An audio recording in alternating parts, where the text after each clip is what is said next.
2 நாளைக்கு முன்னாடி ஒரு கிளையண்ட் என்னுடைய ஆஃபீஸ்க்கு இன்கம் டேக்ஸ் ரிட்டர்ன் ஃபைல் பண்ணுறதுக்காக வந்திருந்தாரு. ஸோ கரண்ட் இயருடைய இன்கம் டேக்ஸ் ரிட்டர்ன் ஃபைல் பண்ணதுக்கப்புறமா லாஸ்ட் இயரும் ஃபைல் பண்ணணும்னு சொன்னதுனால, லாஸ்ட் இயர் ரிட்டர்ன் எடுத்து பார்க்கும்போது, அவருக்கு ஒரு ரூ. 24,000 டிடிஎஸ் அமௌண்ட் புடிச்சிருக்காங்க.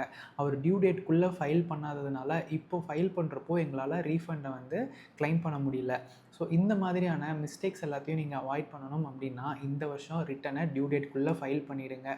இந்த வருஷத்துக்கான டியூ டேட்ஸ் என்னெல்லாம் பார்த்தீங்கன்னா, ஃபஸ்ட்டு கேட்டகரி உங்களுக்கு சேலரி, பென்ஷன், இன்ட்ரெஸ்ட், டிவிடெண்ட்டு இல்லை ரெண்டல் இன்கம், அக்ரிகல்ச்சுரல் இன்கம் மாதிரியான இன்கம்ஸ் இருக்குது அப்படின்னா, நீங்கள் 31 ஜூலைக்குள்ளே ரிட்டர்ன் ஃபைல் பண்ணணும். இதுவே வந்து செகண்ட் கேட்டகரியில் வர்றவங்க, அதாவது பிஸ்னஸ் ஆர் ப்ரொஃபஷனல் இன்கம் இருக்குது, டேக்ஸ் ஆடிட் அப்ளிகபிள் இல்லைன்னா நீங்கள் 31 ஜூலைக்குள்ளே உங்களுடைய இன்கம் டேக்ஸ் ரிட்டர்னை ஃபைல் பண்ணணும்.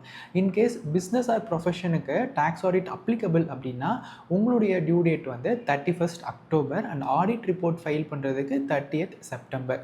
இன்கேஸ் நீங்கள் இந்த டியூ டேட்டை மிஸ் பண்ணிட்டீங்க அப்படின்னா நீங்கள் லேட் ஃபீ கட்டணும்.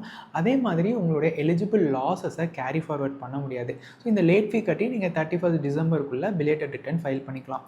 இன்கேஸ் 31 டிசம்பரையும் மிஸ் பண்ணிட்டீங்க அப்படின்னா உங்களுடைய ரீஃபண்டையும் கிளைம் பண்ண முடியாது, லாஸஸையும் கேரி ஃபார்வர்ட் பண்ண முடியாது. அதே மாதிரி டேக்ஸ் கட்ட வேண்டியது இருந்தால் நீங்கள் அடிஷ்னலாக டேக்ஸ் கட்டி தான் உங்களுடைய அப்டேட்டட் ரிட்டனை ஃபைல் பண்ணுற மாதிரி இருக்கும். ஸோ இந்த மிஸ்டேக்ஸ் அவாய்ட் பண்ணிவிட்டு உங்களுடைய எலிஜிபிள் ரீஃபண்டை கிளைம் பண்ணிடுங்க. அதே மாதிரி எலிஜிபிள் லாஸஸையும் கேரி ஃபார்வர்ட் பண்ணிடுங்க. இது ரிலேட்டடாக உங்களுக்கு ஏதாவது டவுட்ஸ் இருக்குது அப்படின்னா கமெண்ட்டில் மென்ஷன் பண்ணுங்கள். நான் நெக்ஸ்ட் வீடியோஸில் கிளாரிஃபை பண்ணுறேன். Until then it's bye from Sathish. Bye.